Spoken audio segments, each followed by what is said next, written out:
5 fakta MUA, sosok penting bagi para artis yang membantu mereka mempersiapkan penampilannya.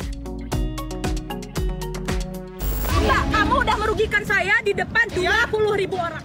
Kisruh Doktif dengan para owner skincare belum juga selesai, saling lapor polisi hingga ada yang masuk bui.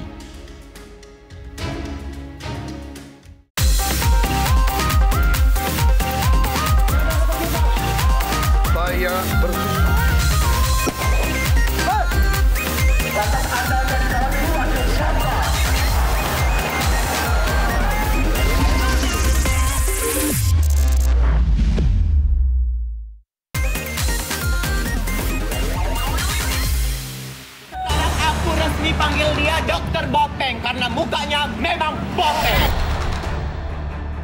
Mbak, kamu udah merugikan saya di depan 20.000 orang. Ya, di depan kamu udah memfitnah produk saya di depan 20.000 orang. Jadi kalau kamu tidak cabut, ya Doktif nggak akan cabut. Dan hukum di Indonesia itu, Doktif yakin akan adil. Hasil yang dievaluasi oleh masyarakat itu dilaporkan ke kami. Harusnya melalui Badan POM, bukan langsung diumumkan ke publik.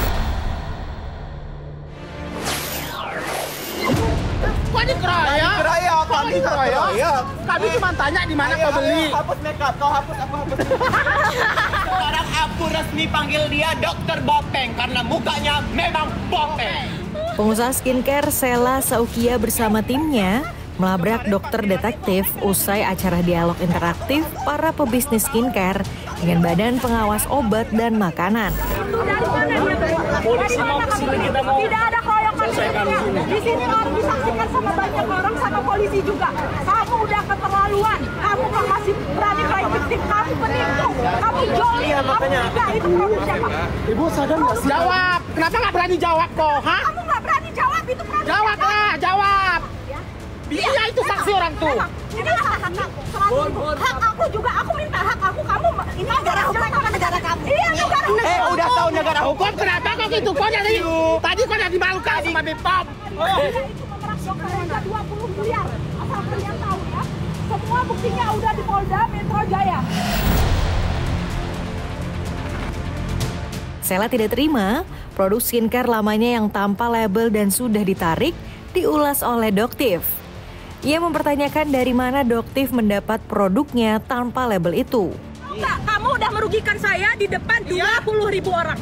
Ya, di depan kamu udah memfitnah produk saya di depan 20.000 orang. Kamu juga melarang saya untuk pulang. Kok melarang? Melarang? Saya ini buktinya apa? Kami tanya sama kau di mana beli. Sabar, saya akan memberikan kamu pulang ketika saya tidak bertanggung jawab. Jadi nggak boleh ya guys, Doktif nggak boleh masuk ke dalam Aku memang tidak boleh kasih dia pulang sebelum dia membuktikan produk polosan itu dari mana dia beli. Dari mana kamu beli? Perseteruan antara Doktif dengan Sela Saukia kian memanas. Keduanya saling melapor ke polisi. Doktif akan melaporkan atas kasus dugaan pelecehan seksual. Semuanya, bahkan ada dua orang yang Doktif akan laporkan pelecehan seksual. Ya, ada ya tadi ya. Sementara Sela Saukia yang menggandeng pengacara kondang Elsa Syarif menyatakan Doktif tak berhak mereview produk tanpa izin. Bahwa ini ada seorang yang berperan melebihi dari BPOM, ya, yang seorang yang tidak berwenang dan tidak punya kapasiti apapun untuk mereview skincare seseorang. Apalagi kliennya merasa sangat dirugikan oleh ulasan-ulasan Doktif atas produk skincare miliknya. Karena Doktif ini menurut aku sekarang itu udah di titik tidak wajar.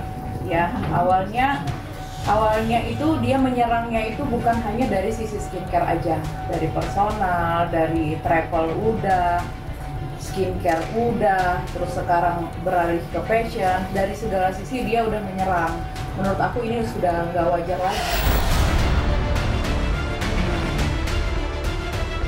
Polisi membenarkan adanya laporan atas dugaan pelanggaran perlindungan data pribadi. Polda Metro Jaya menerima laporan polisi tentang dugaan peristiwa pidana perlindungan data pribadi dan atau mentransmisikan dokumen atau informasi elektronik milik orang lain tanpa hak.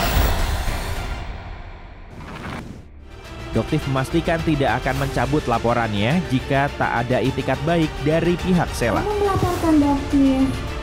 Doktif yang sudah tidak ingin melaporkan masalahnya, Doktif akan melaporkan. Jadi kita sama nih, ya. Jadi kalau kamu tidak cabut, ya Doktif nggak akan cabut. Dan hukum di Indonesia itu, Doktif yakin akan adil. Aksi berani Doktif dalam mengulas kandungan skincare memang membuat para pengusaha ketar-ketir. Jika tak segera ditengahi, muncul kekhawatiran akan terjadi perseteruan hebat. Hal ini sudah pernah diendus anggota DPR Uya Kuya dalam rapat dengar pendapat dengan BPOM. Uya juga meminta BPOM memanggil para owner skincare yang sedang ramai saling serang di media sosial. Kalau untuk di BPOM, kemarin kan udah kan, waktu 2 bulan yang lalu kan gue meminta BPOM untuk memanggil orang-orang yang terkait dengan kasus review kosmetik ini. Gue meminta mereka memanggil Dr. Richard, Doktif, semua yang terkait siapapun ya, dan dipanggil kan. Itu permintaan gue pada saat itu.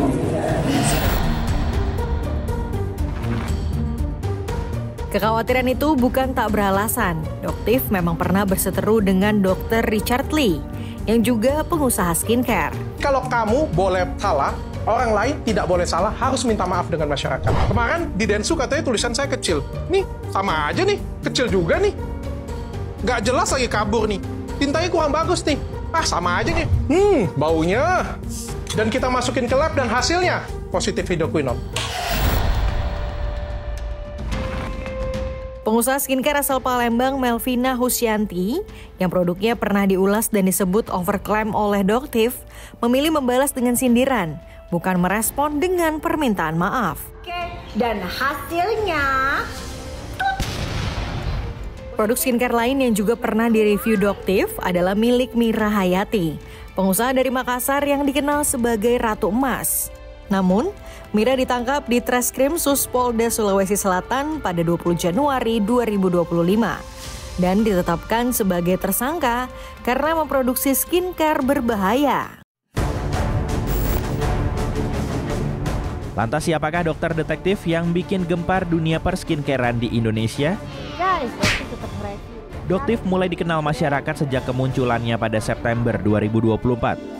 Doktif membongkar hasil tes kandungan skincare yang dianggap berbahaya dan overclaim. Kemunculan Doktif disambut antusias karena kontennya dianggap membantu pengguna skincare untuk lebih bijak dan berhati-hati dalam memilih produk perawatan kulit. Namun menurut pebisnis skincare Maya Estianti, pelaku bisnis kecantikan sebaiknya tidak langsung memberikan ulasan negatif terhadap produk pesaing.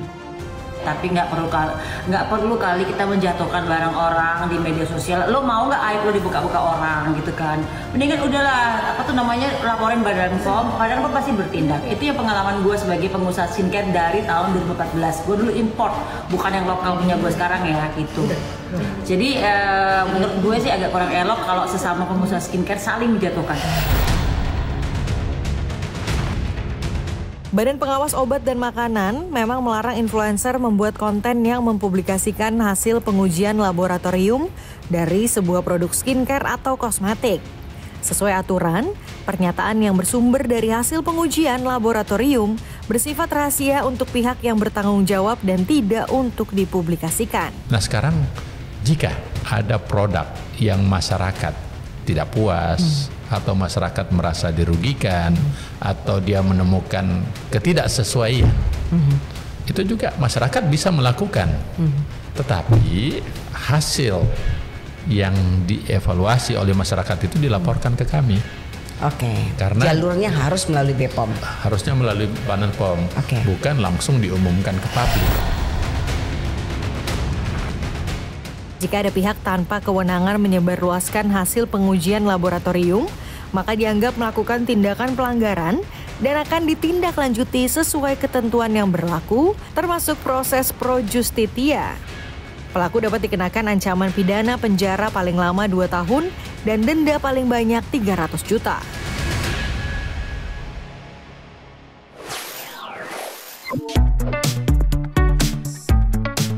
Jangan kemana-mana, Pop News akan kembali dengan informasi menarik lainnya. Tetaplah di Kompas TV.